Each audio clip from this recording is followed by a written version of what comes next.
Do you feel pressured by society? Do you feel you can't be vulnerable? Do you feel you're not allowed to fail? In addition to keeping up with society norms, youngsters develop mental illnesses and sometimes seem to lack a set of skills to deal with adversity.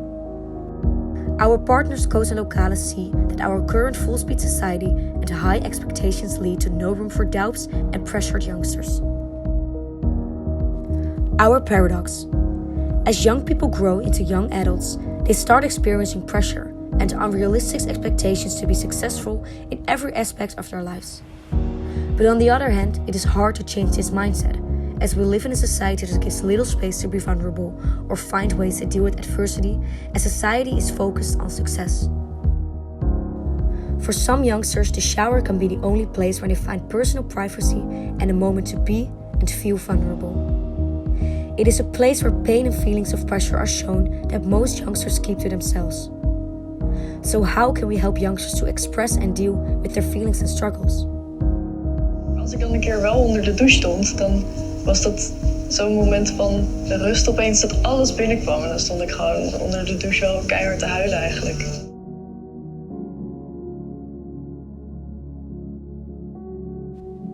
We ask ourselves, how aware are youngsters and children in sharing their feelings, and how aware are they of pressure? We did this by using a creative therapist method called body check chart, where children draw themselves on a big sheet of paper as a distraction to open up while talking with an adult. We discovered that young children have very clear coping mechanisms when they feel bad, like playing with Legos or writing in diaries. However, during our second intervention, we recognized that youngsters and young professionals know clearly what makes them feel pressured, but they no longer have clear coping mechanisms. We arrived at this conclusion by creating cardboard posters where we shared personal statements of those habits we think people have either because they feel pressured or what they generally do for self-care. From our research and interventions outcomes, we made the conclusion that it is important to introduce the concept of mental resilience to children transitioning from primary school to high school. Symptoms of depression and anxiety are linked with these big changes, and it is important to prevent children from developing mental issues later in their teenage lives. A proven approach to help youngsters deal with adversity and pressure is to support them to strengthen their own mental resilience. Resilience is the ability to adapt to negative experiences and have the courage to overcome and recover quickly from them. During our research, we talked with the co-president of Let's Break the Shame Foundation, Iris de Wit. They told us that because everyone is different, there is not one mechanism that fits everyone. But it is important to activate their inner drive to find tools from themselves to deal with adversity and look beyond typical existing methods for dealing with mental issues. They also pointed out that it is important for youngsters to see what others around them also experience a similar pain or suffer from the same distresses as they do. So how can we help youngsters to start working on their own mental resilience? We came up with the idea of a mental toolkit called Mindcraft. In our research, we discovered that there are 6 interesting and important themes in building mental resilience: honesty, shame, gratitude, consistency, failing, and connection.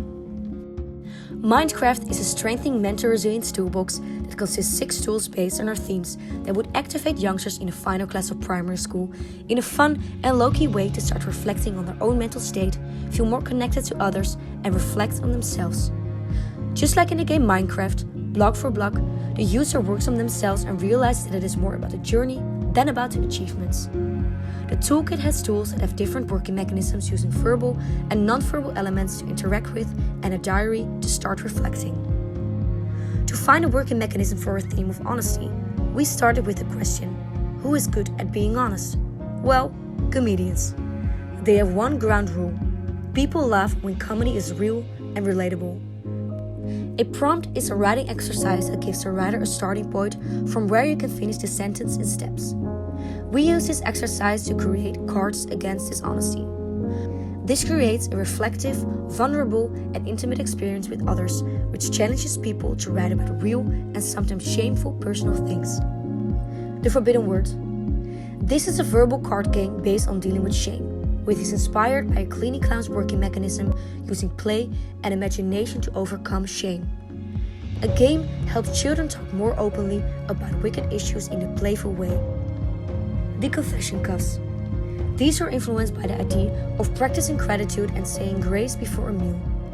Participants should wear cuffs, and because each piece is connected, all participants are connected likewise. Today I'm thankful for... Ja, voor jouw En je leuke vriendinnen. Voor haar En je leuke vriendinnen. En mijn leuke vriendinnen. The flop card. This is a collecting card that invites you to mark failures and other important moments of learning in order to provide yourself a reward. The connection ring. This contains individual action cards which are based on embracing connection and learning to acknowledge the presence of people around. The habit tracker.